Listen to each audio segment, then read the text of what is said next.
अस्सलाम वालेकुम। आज जो हम टॉपिक स्टडी करने जा रहे हैं वो है लखनऊ पैक्ट 1916। ये पाकिस्तान अफेयर्स की सीरीज़ का 6th लेक्चर है, लखनऊ पैक्ट 1916। हम इसका देखेंगे कि लखनऊ पैक्ट एक्चुअली है क्या, और फिर हम लखनऊ पैक्ट की डिमांड्स देखेंगे कि कौन कौन सी डिमांड्स थीं जो मुस्लिम लीग और नेशनल कांग्रेस दोनों ने मिल के ब्रिटिशर्स के सामने रखी। फर्स्ट है इसका इंट्रोडक्शन। लखनऊ पैक्ट है क्या? लखनऊ पैक्ट एक पैक्ट था जो साइन हुआ between Indian National Congress and all India Muslim League in December 1916 in Lucknow. ये दिसंबर 1916 में लखनऊ में हुआ था ये pact between National Congress and all India Muslim League, इसीलिए इसे लखनऊ पैक्ट 1916 का नाम दिया गया। इसे साइन किया गया था एनुअल सेशन में। किस एनुअल सेशन में? Annual session of Indian National Congress और ऑल इंडिया मुस्लिम लीग का एनुअल सेशन हुआ था दोनों पार्टीज़ का। तो उसमें अपने आपस के ग्रीवेंसेस को ख़त्म करके इंडियन नेशनल कांग्रेस और ऑल इंडिया मुस्लिम लीग के लीडर्स ने यह कोशिश की कि ब्रिटिशर्स के अगेंस्ट इकट्ठा हुआ जा सके और उनसे सेल्फ गवर्नेंस की डिमांड की जा सके। इस लखनऊ पैक्ट के पीछे जो फोर्स थी बिहाइंड दिस पैक्ट के, जो इंडियन नेशनल कांग्रेस और ऑल इंडिया मुस्लिम लीग एक ही फोरम पे इकट्ठे हो गए, कैसे हुए? तो इस सब के पीछे जो एक फोर्स थी वो थी कायदे-ए-आज़म मोहम्मद अली जिन्ना। कायदे-ए-आज़म मोहम्मद अली जिन्ना 1916 में दोनों पार्टीज़ का मेंबर थे। ये आपने याद रखना है अच्छे से कि 1916 में Quaid e Azam was member of both parties, all India Muslim League as well as Indian National Congress. 1906 में कायदे-ए-आज़म ने इंडियन नेशनल कांग्रेस को ज्वाइन किया एंड 1913 में कायदे-ए-आज़म ने ऑल इंडिया मुस्लिम लीग को ज्वाइन किया। तो 1916 के टाइम पे Quaid-e-Azam was member of both the parties, all India Muslim League as well as Indian National Congress. तो कायदे-ए-आज़म ने ये सजेस्ट किया था दोनों पार्टीज़ को कि प्रेशर डालें ब्रिटिशर्स पे कि वो सेल्फ गवर्नेंस की परमिशन दें लोकल इंडियंस को, नेटिव इंडियंस को। उस टाइम पे कायदे-ए-आज़म के माइंड में अलग पाकिस्तान लेने की कोई भी ख्वाहिश नहीं थी। 1916 में वो चाहते थे कि हिंदू और मुस्लिम दोनों की यूनिटी हो जाए। तो कायदे-ए-आज़म की वजह से इंडियन नेशनल कांग्रेस और ऑल इंडिया मुस्लिम लीग एक फोरम पर इकट्ठे हुए और उनके दरमियान फ्रेंडली रिलेशंस डेवलप हुए। इसी वजह से मोहम्मद अली जिन्ना को ambassador of Hindu Muslim unity का टाइटल दिया गया, और दिया किसने? इंडियन नेशनल कांग्रेस की लीडर सरोजिनी नायडू ने। तो ये MCQs के लिए इंपॉर्टेंट है कि who gave the title of ambassador of Hindu Muslim unity to Mohammad Ali Jinnah. तो ये नेम भी याद रखना होगा आपको। एंड ये भी आ सकता है कि who was the ambassador of Hindu Muslim unity. तो आंसर इज़ मोहम्मद अली जिन्ना। तो किसी भी हिस्ट्री के टॉपिक को अंडरस्टैंड करने के लिए, या कोई भी करंट अफेयर्स का टॉपिक भी है, तो उसको अंडरस्टैंड करने के लिए आपको उसका बैकग्राउंड जानना बहुत ज़रूरी है। तो लखनऊ पैक्ट किस वजह से ऑल इंडिया मुस्लिम लीग और इंडियन नेशनल कांग्रेस के लीडर्स इकट्ठे हुए और क्यों हुए, क्या कंडीशंस थी उस टाइम सब कॉन्टिनेंट में, तो उसको जानने के लिए हम इस टॉपिक का बैकग्राउंड, उस टाइम पे सब कॉन्टिनेंट का बैकग्राउंड अंडरस्टैंड करेंगे। उसके अलावा इसमें वर्ड्स आएंगे एग्जीक्यूटिव, लेजिस्लेटिव काउंसिल। तो इस हिस्ट्री की सीरीज़ को भी अंडरस्टैंड करने के लिए आपको इसके बाकी के टॉपिक्स को अंडरस्टैंड करना भी ज़रूरी है, जो हम पहले ही बना रहे हैं, बिकॉज ये सीक्वेंस वाइज हम देख रहे हैं। जैसे जैसे सब कॉन्टिनेंट में प्री पार्टीशन से पहले हुआ, वैसे वैसे हमने इन टॉपिक्स पर वीडियोस बनाई हैं। तो इस टॉपिक को अंडरस्टैंड करने के लिए इंडियन काउंसिल एक्ट्स को अंडरस्टैंड करना भी बहुत ज़्यादा ज़रूरी है। तो अगर आपने अभी इंडियन काउंसिल एक्ट्स नहीं स्टडी किए तो उनको स्टडी करें, फिर आपको लखनऊ पैक्ट ज़्यादा अच्छे से समझ आएगा। All India Muslim league came into existence in 1906। Shimla deputation के टाइम पे ऑल इंडिया मुस्लिम लीग बनी। मुस्लिम लीडर्स ने ये फील किया कि अब उनको अपनी अलग से एक रिप्रेजेंटेटिव पार्टी की ज़रूरत है। मुस्लिम लीडर्स ने ये फील किया कि उनको अलग से अपनी रिप्रेजेंटेटिव पार्टी की ज़रूरत है इंडियन नेशनल कांग्रेस के अलावा। तो 1906 में ऑल इंडिया मुस्लिम लीग को कायम किया गया। किस लिए कायम किया गया? टू रिप्रेजेंट मुस्लिम्स इन सब कॉन्टिनेंट, के सब कॉन्टिनेंट में जो एक अलग कम्युनिटी है मुस्लिम्स की, उसको रिप्रेजेंट किया जा सके। 1914 में फर्स्ट वर्ल्ड वार स्टार्ट हुई थी। उस टाइम पे तमाम ब्रिटिशर्स बिजी थे यूरोप में। ब्रिटिशर्स की ज़्यादा तवज्जो उस वक्त यूरोप में थी। तो उस टाइम पे मोहम्मद अली जिन्ना जो दोनों पार्टी के मेंबर थे, टाइम पे जब मोहम्मद अली जिन्ना दोनों पार्टी के मेंबर थे, वो was member of both the parties Indian National Congress and all India Muslim league, तो उन्होंने ये डिसाइड किया कि वो इस अपॉर्चुनिटी को इस्तेमाल करेंगे वर्ल्ड वार 1 की, कि ब्रिटिशर्स वहाँ पर बिजी हैं दोनों पार्टीज़ के लिए, कि वो ब्रिटिशर्स इस वक्त प्रेशर में आ जाएंगे, तो ब्रिटिशर्स पर प्रेशर लगाया जाए कि वो कुछ रिफॉर्म्स करें। कौन सी रिफॉर्म्स? कॉन्स्टिट्यूशनल रिफॉर्म्स, यानी एक्ट्स में रिफॉर्म्स करें। कौन से एक्ट्स में? इंडियन काउंसिल एक्ट 1892 और इंडियन काउंसिल एक्ट 1909 में, और नेटिव इंडियंस को ज़्यादा से ज़्यादा पार्टिसिपेशन अलाउ करें लेजिस्लेशन में भी और एग्जीक्यूटिव में भी। तो ये जो हुआ सब, ये लखनऊ पैक्ट, इसके पीछे जो बेसिक फोर्स थी वो थी Quaid Azam Mohammad Ali Jinnah, and Quaid Azam Mohammad Ali Jinnah was member of both parties, Indian National Congress as well as all India Muslim League. He joined Congress in 1906 and he joined all India Muslim League in 1913। Lucknow pact हुआ 1916 में। उस time पे कायद आज़म दोनों parties के member थे। तो ये first time था जब दोनों पार्टीज़ इकट्ठी हुई एक ही जॉइंट सेशन में, अपने सारे आपस की रिजेंटमेंट्स को भुला के दोनों पार्टीज़ ने जॉइंट सेशन किया कायद आज़म के कहने पे। और यही जो जॉइंट सेशन था, इसमें डिसाइड किया गया कि ब्रिटिशर्स के आगे कॉन्स्टिट्यूशनल रिफॉर्म्स के लिए कौन कौन सी डिमांड्स रखी जाएंगी। The leader of both the parties gathered and in October 1916 A total of 19 elected members from both parties, दोनों पार्टीज से 19 मेंबर्स को इलेक्ट किया गया। कौन सी parties? Indian National Congress and all India Muslim League party से total 19 members को elect किया गया। उन 19 मेंबर्स को बताई गई कि कौन कौन सी डिमांड्स हैं दोनों पार्टीज़ की। उन्होंने पहले उस पर मुत्तफिक हुई दोनों पार्टीज़, इंडियन नेशनल कांग्रेस भी और ऑल इंडिया मुस्लिम लीग भी। देन दीज 19 मेंबर्स, इन 19 मेंबर्स ने एड्रेस किया एक memorandum to the Viceroy for the constitutional reforms. Viceroy के आगे अपनी सारी डिमांड्स रखी लखनऊ पैक्ट की, जो पहले ही से आईएनसी और ऑल इंडिया मुस्लिम लीग के दरमियान डिसाइडेड थी कि हम कौन कौन सी कॉन्स्टिट्यूशनल रिफॉर्म्स चाहते हैं। तो वो उस टाइम पे सब कॉन्टिनेंट के वाइसरॉय के आगे रखी गई। Ultimately, Muslim League and Indian National Congress confirmed their agreement at Lucknow in December 1916. दिसंबर 1916 को कंप्लीट एग्रीमेंट हो गया मुस्लिम लीग और इंडियन नेशनल कांग्रेस के आपस में। मुस्लिम लीग और इंडियन नेशनल कांग्रेस का एग्रीमेंट फाइनल हो गया लखनऊ में in December 1916, which was then known as the Lucknow Pact 1916। उस टाइम पे उस पैक्ट को इसी वजह से, बिकॉज लखनऊ के मुकाम पर ये पैक्ट हुआ, ये मुआहदा हुआ और 1916 में हुआ, इसलिए इसको हिस्ट्री में द लखनऊ पैक्ट 1916 कहा जाता है। और इसी पैक्ट में ये पहला, फर्स्ट और लास्ट टाइम था कि मुस्लिम लीग और इंडियन नेशनल कांग्रेस एक पेज पर इकट्ठे हुए थे। किसके अगेंस्ट इकट्ठे हुए थे? ब्रिटिशर्स के अगेंस्ट। किस लिए इकट्ठे हुए थे? ताकि सब कॉन्टिनेंट में कुछ कॉन्स्टिट्यूशनल रिफॉर्म्स की जाएं। अब हैं की प्रोविजंस ऑफ लखनऊ पैक्ट या फिर डिमांड्स ऑफ लखनऊ पैक्ट, कि कौन सी डिमांड्स की गई लखनऊ पैक्ट में। मुस्लिम्स और इंडियन नेशनल कांग्रेस और ऑल इंडिया मुस्लिम लीग ने मिलके कौन सी डिमांड्स की ब्रिटिशर से, तो वन बाय वन हम उनको देखेंगे। फर्स्ट वन थी representation in Amperian central legislature. Federation form government बनाई हुई थी ब्रिटिशर्स ने उस टाइम पे सब कॉन्टिनेंट में, तो सेंट्रल लेजिस्लेचर अलग से था और प्रोविंशियल लेजिस्लेचर अलग से थे।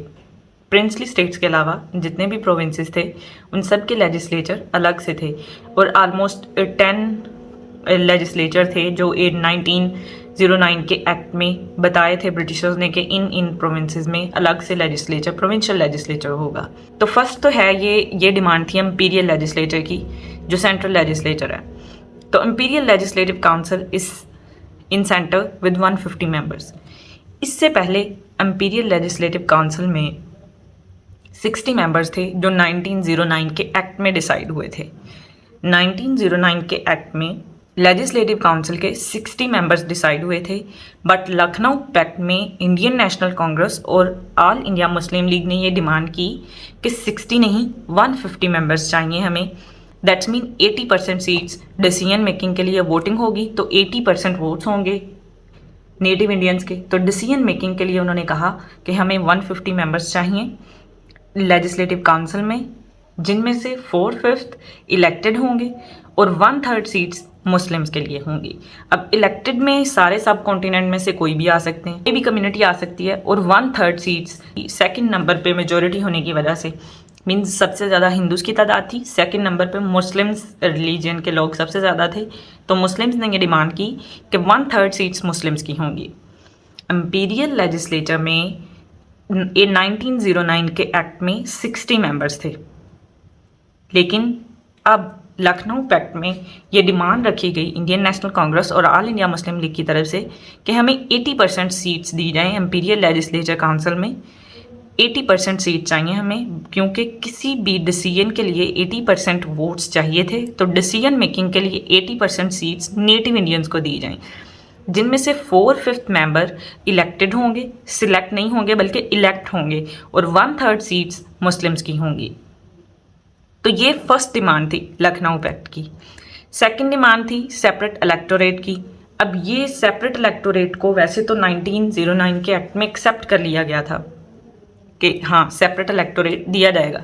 अब सेपरेट इलेक्टोरेट क्या होता है, ये एक लास्ट वीडियो में भी हमने इसको अच्छे से एग्जाम्पल से समझा था कि सेपरेट इलेक्टोरेट में अगर किसी जगह पर एक कॉन्स्टिट्यूंसी में 10 मेंबर हैं, उन 10 मेंबर्स में से अगर 6 मुस्लिम हैं और 4 अदर कम्युनिटी के हैं, तो वहाँ पर मुस्लिम्स ही सिर्फ इलेक्शन में खड़े हो सकते हैं और मुस्लिम ही वोटिंग कर सकते हैं।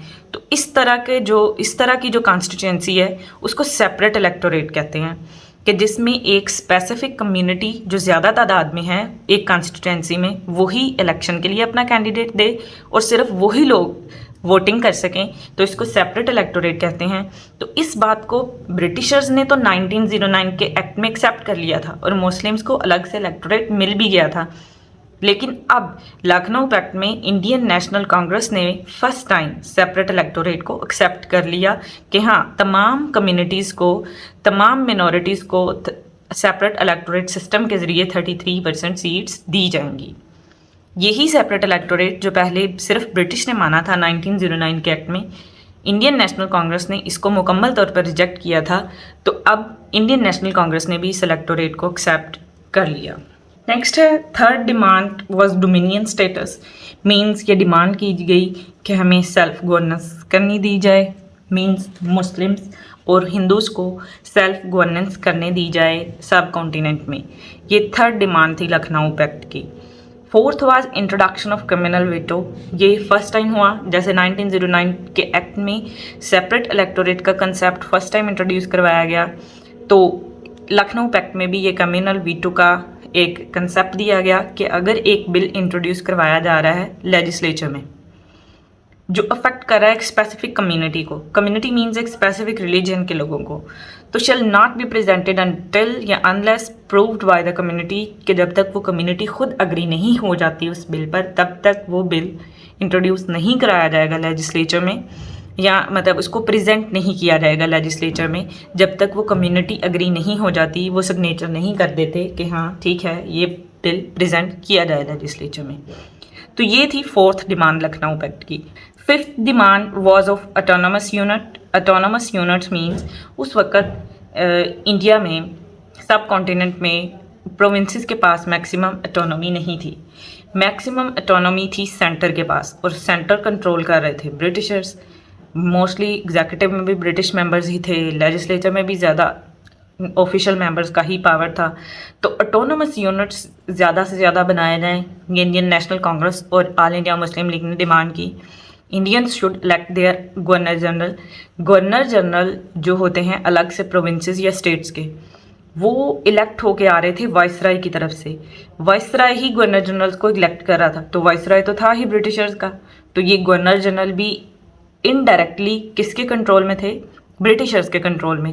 तो ये इंडियन नेशनल कांग्रेस और ऑल इंडिया मुस्लिम लीग ने डिसाइड किया कि वो लखनऊ पैक्ट में डिमांड रखेंगे कि ऑटोनमस यूनिट्स बनाए जाएं, कि मैक्सिमम ऑटोनॉमी, मैक्सिमम पावर जो है वो प्रोविंसेस को दी जाए, सिर्फ सेंटर में ना रखी जाए। और उस पावर का मतलब ये है कि इंडियंस को खुद इलेक्ट करने दिया जाए उनके प्रोविंस का governor general. Sixth demand representation in executive council, के मुस्लिम्स चाह रहे थे कि मुस्लिम्स और ऑल इंडिया मुस्लिम लीग और इंडियन नेशनल कांग्रेस ने ये डिमांड की कि एग्जीक्यूटिव काउंसिल जो वाइसराय की है उसमें भी नेटिव इंडियंस के मेंबर्स को शामिल किया जाए। और कितने मेंबर्स किए जाए शामिल? Half of the members of the executive council would be Indians. इससे पहले 1909 के एक्ट में सिर्फ एक लोकल इंडियन को एग्जीक्यूटिव काउंसिल में शामिल किया गया था। 1892 में तो कोई भी लोकल इंडियन एग्जीक्यूटिव काउंसिल का पार्ट नहीं थे। तो उन्होंने कहा कि अब हमें हाफ मेंबर चाहिए एग्जीक्यूटिव काउंसिल में और बाय इम्पीरियल लेजिस्लेटिव काउंसिल, और वो जो एग्जीक्यूटिव मेंबर्स होंगे एग्जीक्यूटिव काउंसिल के उन्हें इलेक्ट करेंगे इलेक्टेड इम्पीरियल लेजिस्लेटिव काउंसिल के मेंबर्स। तो ये थी 6th डिमांड जो ऑल इंडिया मुस्लिम लीग और इंडियन नेशनल कांग्रेस ने की ब्रिटिशर से।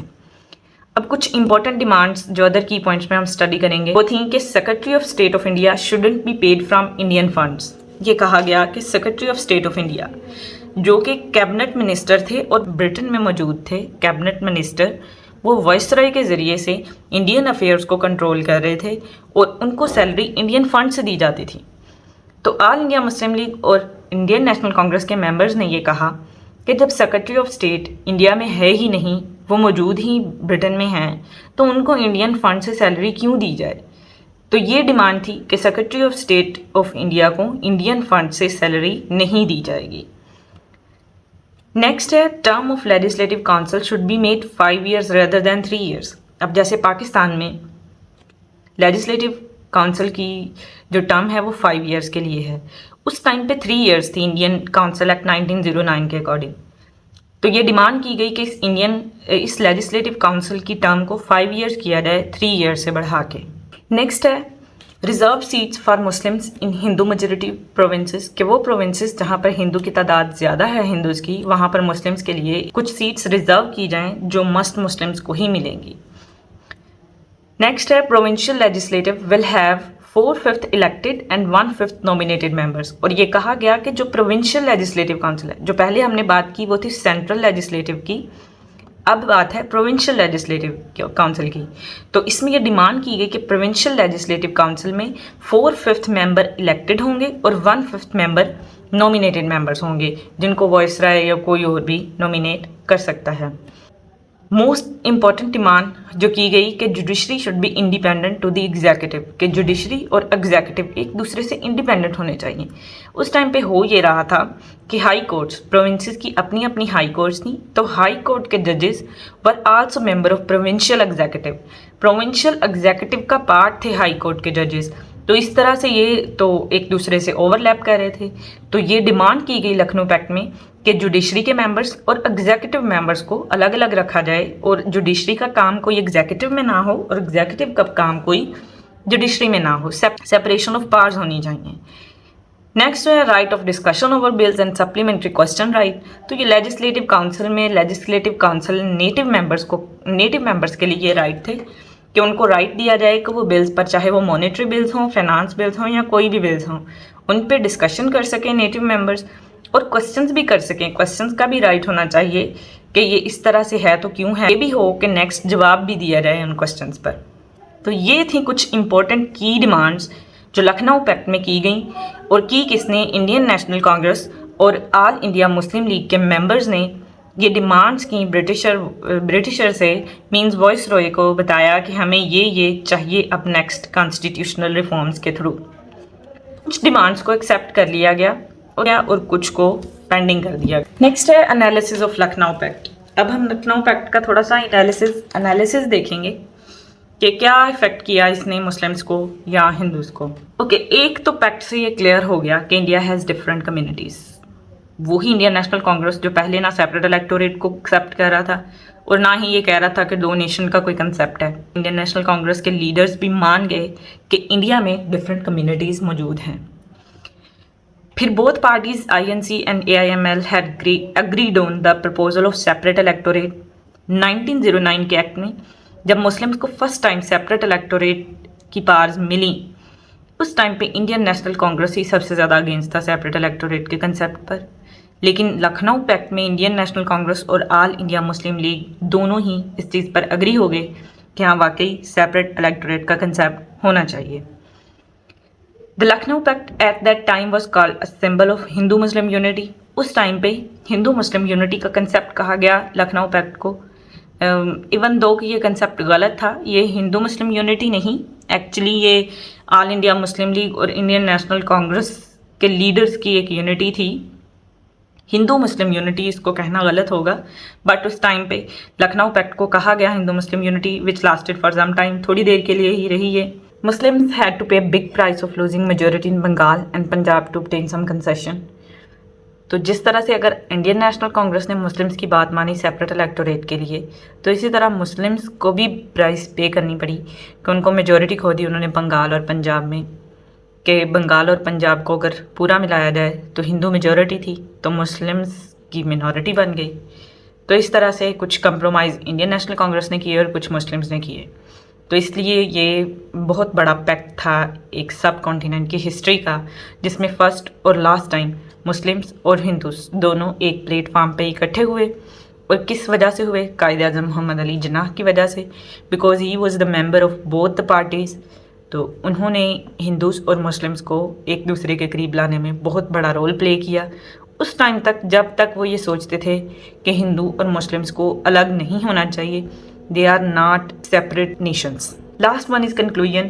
The agreement was outstanding, but it was impossible to the parties to make a united India। तो ये पार्टीज़ के लिए इम्पॉसिबल था कि सिर्फ इंडियन नेशनल कांग्रेस और ऑल इंडिया मुस्लिम लीग के प्लेटफॉर्म से ही इंडिया को यूनाइट कर दिया जाए। हिंदूज़ और मुस्लिम्स, जैसे पहले ही कहा कि इसको हिंदू मुस्लिम यूनिटी कहना गलत है, ये ऑल इंडिया मुस्लिम लीग और इंडियन नेशनल कांग्रेस के लीडर्स की यूनिटी थी। It was not unity of Hindus and Muslims. Hindus and Muslims are two different nations. सिर्फ पार्टी के लिए दोनों को इकट्ठा कर देना इम्पॉसिबल था। Therefore Lucknow Pact fail to make a long lasting cooperation in India. तो ये ज़्यादा देर तक ये पैक्ट नहीं रहा, जो था भी सिर्फ INC और ऑल इंडिया मुस्लिम लीग के लीडर्स के दरमियान में, and terminated after almost 2 years। और 2 साल के बाद ये पैक्ट ख़त्म हो गया कम्प्लीटली।